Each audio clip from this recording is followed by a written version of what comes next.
Welcome to This Explainer. Have you ever actually stopped to think about the very first word that pops out of your mouth when you pick up the phone? Or that final phrase you toss out as you're walking out the door? We use these words literally hundreds of times a day without a second thought. They just seem so ordinary, almost invisible, right? Well, today, we're going to unpack the surprisingly fascinating history and the modern mastery of our everyday English greetings. Let's get into it. Now, if I asked you to trace the roots of the word hello, you'd probably think it's this ancient, timeless greeting that we've been using for centuries. But the truth? It's actually incredibly surprising.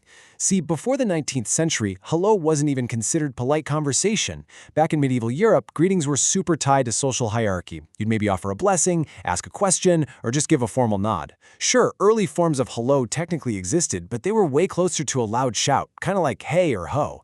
Their whole purpose was just to grab someone's attention from a distance. Definitely not the gentle way we open a polite chat today. Okay, let's take a quick look at our roadmap for this explainer.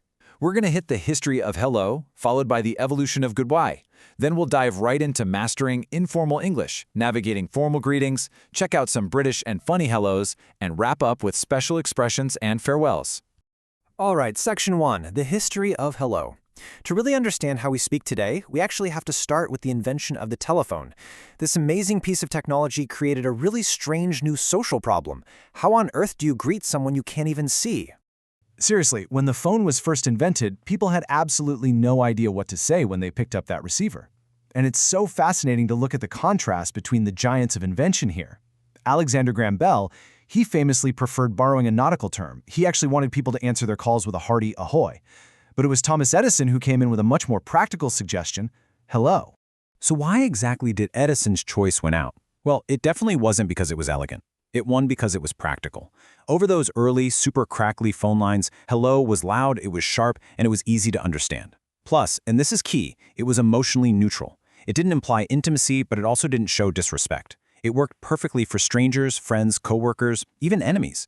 And once telephone operators started adopting it, the idea spread like wildfire. Through trade, colonization, and an absolute explosion of English media and technology, hello rode that wave to become the globally understood linguistic shortcut we all use today. Moving right along to Section 2, the evolution of goodbye.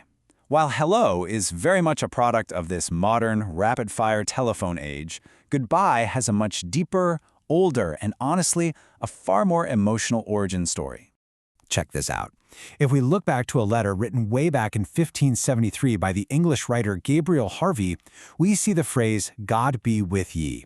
In a world where travel was seriously dangerous and parting ways could genuinely be permanent, ending a conversation wasn't just a polite little sign-off, it was a profound wish for safety.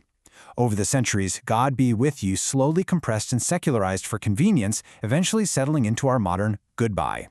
The blessing quietly faded away, leaving behind this highly flexible, polite social tool.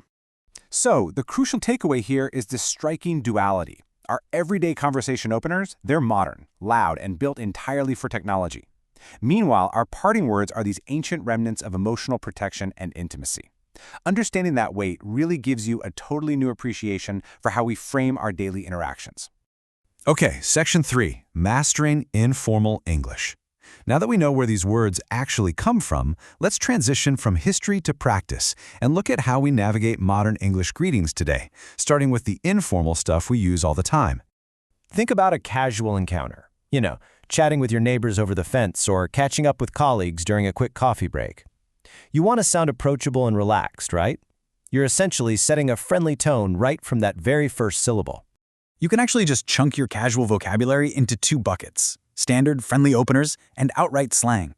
We've got phrases like "how's it going" or "long time no see," which, by the way, is absolutely perfect for bumping into an old friend and seamlessly pivoting to "what's new." Then, on the far more casual side, we have the slang. Yo came straight out of 90s American hip-hop culture, and people still use it all the time. And things like "what's up" or its ultra-shortened cousin "sup" are just great, low-pressure ways to ask a friend how they're doing without demanding some heavy, detailed answer. Next up, Section 4, Navigating Formal Greetings. Because let's be real, you can't exactly say yo to everybody. Sometimes you really need to lock in a strict professional tone. We're talking job interviews, big management meetings, or dealing with brand new clients. There's a very clear line here between spoken and written formalities. If you need to be extremely formal in spoken English, "how do you do" is definitely your go-to. But here's what's wild about that phrase today. it's often used as a statement, not a question. If someone says it to you with a flat tone during a handshake, the correct response is actually just to repeat, "How do you do?" right back at them. On the written side, though, if you're emailing a stranger or a corporation, kicking off with "Dear Sir" or "Madam" or to the hiring manager sets this really clear, respectful, and direct boundary right from the jump. Also, don't forget your time-specific greetings if you want to sound perfectly natural. Good morning, good afternoon, and good evening are universally polite. But, and this is a huge note if you're still mastering this, good night is actually a farewell. You literally never use it to walk into a room and start a conversation. You only drop a good night when you're leaving a place or when someone is literally heading off to bed. All right, Section 5, British and funny hellos. Let's jump across the pond and see how we can inject a little personality with some regional quirks. Having a few local phrases in your back pocket is a fantastic way to instantly show cultural awareness. For example, if you want to sound incredibly natural talking to a Londoner, try swapping out "nice to meet you" for "lovely to meet you." To a British ear, it just sounds warmer and a bit more sincere. Or instead of asking "how are you," casually tossing out an "all right, mate" or "are you okay" will immediately make you sound like a local. Just keep in mind, the expected answer is usually just a simple "not bad, mate, you?" And hey, if you ever find yourself in Ireland, What's the Crack is this wonderfully warm, inviting way to ask if there's any new gossip or news going around. Now, showing real fluency isn't just about being perfectly polite all the time. It's also about having a sense of humor, right? Try slipping a super formal, poetic "good morrow," or maybe an old Victorian "hello, governor," into a text message with a good buddy. Sure, using a pirate-like "ahoy" or busting out a rhyming "what's up, buttercup" is completely ridiculous in a formal setting, but it will absolutely catch your friends off guard and get a solid laugh. And finally, Section 6, Special Expressions and Farewells. Let's quickly cover those highly specific phrases we need to navigate those uniquely human, context-heavy social moments where a basic hello or goodbye just isn't going to cut it. We all find ourselves in these incredibly specific mini-scenarios all the time. Whether someone just introduced you, a coworker sneezed, you need to slip out of a crowded room, or you're raising a glass at a dinner party, you need the exact right phrases to keep those social gears turning smoothly. So, here is your toolkit. When someone sneezes, just offer a quick "bless you."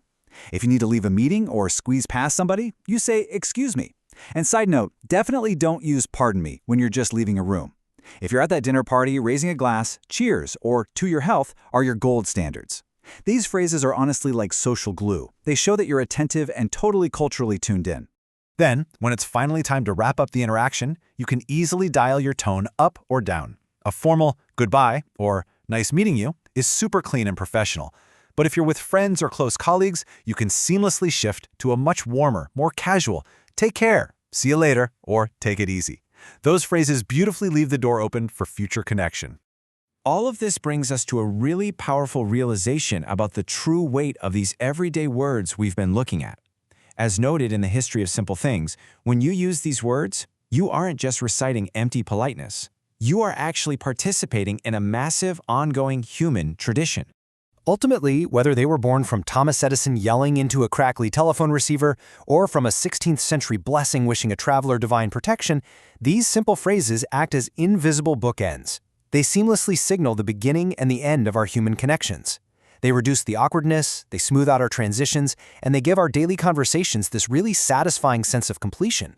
So armed with the surprisingly loud, tech-driven history of hello, the deeply protective origins of goodbye, and a complete masterclass in modern vocabulary, what words are you going to choose to open your next conversation? Will you play it safe, try out some new British slang, or hey, maybe even drop an ahoy just to see what happens?